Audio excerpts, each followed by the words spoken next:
So today I'm going to talk about slugs and how to keep them from destroying your garden. So what does it take for a slug to live its very best life? The answer to that question will help us know how to create an environment where it can't live its very best life. So slugs' bodies contain a very high moisture content, so they cannot survive in dry areas. They need to have a cool, moist place to live. So a slug could live its very best life in there, or under here, or in here. Anywhere where it's cool and moist, a slug can live its very best life.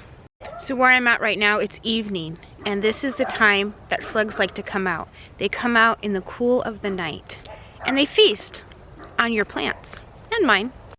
And in the daytime, they can actually burrow under the dirt to keep themselves safe from the hot sun.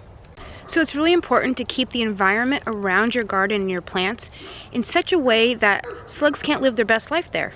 So keep the grasses mowed really short so that slugs can't hide in them. They'll hide in the tall grasses. So in a bed like this, you'd want to make sure that all the vegetation stays clear, because the slugs will use it to hide underneath when it's warm. They will climb up this and get into the bed, and they can burrow underneath the soil. So you might think this bed has absolutely no slugs in it at all, and it could be loaded with slugs. I actually don't think right now there's a lot of slugs in my beds because the ducks have been having access to them since early fall. So they have been all over everywhere. We lock them out of these areas in the summertime and late springtime when things are actually growing, because they'll destroy everything.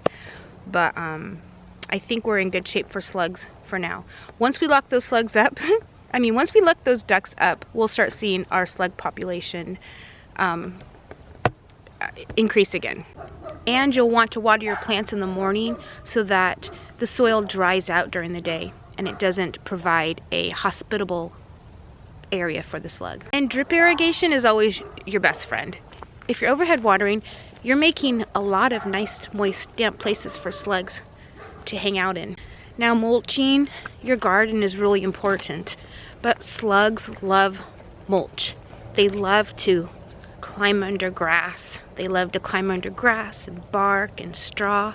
They love it. It creates a nice, cool, moist environment for them to hide in during the day and then come out at night. So mulching with compost is probably your best choice if you live in an area that's not really, really dry. Now, believe it or not, there are a lot of predators that like to eat slugs for their snacks and dinner. So if you can make your yard a place that's inviting to these predators, you'll have a lot less work to do. Now, a lot of mammals don't care for slugs. They leave a nasty taste in their mouth. But hedgehogs love slugs. So if you can make a little habitat for hedgehogs, a little hedgehog home in a nice quiet part of your garden, make sure you have some sort of source of water. A hedgehog will take great care in eliminating a lot of your slugs for you. Snakes, lizards, frogs, toads, beetles, fireflies, centipedes, moles, shrews, possums, turtles, birds, like ducks. Ducks are an absolute treasure when it comes to destroying slugs. They eat them like popcorn at the movies. They really do cut down on the slug population. So it's really important not to use pesticides and herbicides in your lawn and garden, because it kills a lot of the predators that are naturally occurring right in your own backyard. So besides providing a hospitable environment for predators to keep the slug population in check, you can also create a barrier between your plants and the slugs. My favorite thing to use are eggshells. Now, a lot of people will say they don't work effectively, but I have found great success with eggshells. I have even done experiments where I've left half of a bed with no eggshells and the other half with a thick layer of eggshells around it, and the ones with the eggshells did not get touched. Here's the trick. You have to have a thick layer of eggshells because they can go through here if it's not thick. So a slug produces a slime on which it moves, and this is to protect its body from damage. Slugs don't like to move across bumpy, pointed, sharp objects. So if you have a thick layer of eggshells around your plants, then you're going to be in good shape. Generally, I would put a thick layer of eggshells around my entire bed. That's what I would do. But I was just using this as an example. You have to have a thick amount of eggshells. So that's a lot of eggshells, right? I actually save my eggshells all year in bags like this, and I have my friends and family save them as well because I use a lot of eggshells. Now, it might not work 100% all the time, but it doesn't hurt, and it just adds nutrients to your soil as well. So I think it's a win-win. So another material to use as a barrier is crushed nutshells, just like the eggshells. So I like to mulch around my plants with seaweed, and that provides a barrier between the plant and the edge where the slugs would. When the seaweed dries out, it gets quite crunchy, and so it's salty plus a little pokey, and the slugs' bodies don't appreciate either one of those things. Fresh coffee grounds will repel slugs. They don't like it.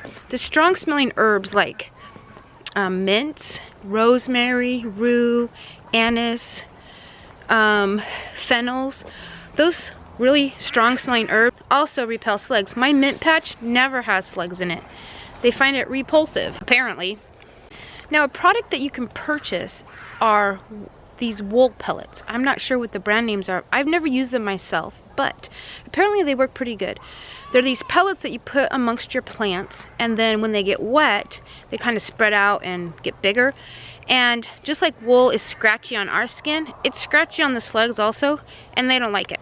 Some people use diatomaceous earth, and you can use diatomaceous earth. It's just finely crushed shells, and they do the same thing as the eggshells. They irritate the slug's body. Don't use it because the minute it gets wet, you have to reapply it. And where I live, every single morning when I wake up, even in the summertime, there's dew out. So I'd have to be reapplying it every day. If you live in a dry area and you don't mind the dust, you might want to give it a try. You can also purchase copper tape. Now, when the slugs go over the copper, the chemical reaction between their body and the copper gives them a bit of a shock, and so they don't like that. Now, some people use salt in the garden. Don't use salt in your garden. I highly discourage using salt in your garden because not only do the slugs not like it, but your soil, your ground, nothing likes the salt in the garden. Your plants don't like it. Don't use salt in the garden. Now, since slugs need somewhere cool and moist to live, so any sort of planter or board or paving stone you could put in the garden, and then during the day you could pick it up and look for slugs. For a trap, there's also the infamous beer trick. So what you do is you use a shallow pan and you put beer in it, and it will attract these slugs, which will go in to drink it, and they will drown. And it does really work. But I'm afraid it attracts my slugs and my neighbor's slugs and my neighbor's neighbor's slugs. So that's not one I actually use. And if you were to choose to try that one, I would highly suggest you put your beer trap way far away from your garden. That way you're luring them away from your garden instead of to it. What's worked best for me is eggshells, and also going out at night in the evening and looking for them. I'm also very sure to keep the vegetation around the garden cut low so that they don't have somewhere to hide. We have ducks, and we find when we keep ducks, we have a lot less slugs to deal with. Hope that was helpful to someone. That's all I've got. So until next time, see ya.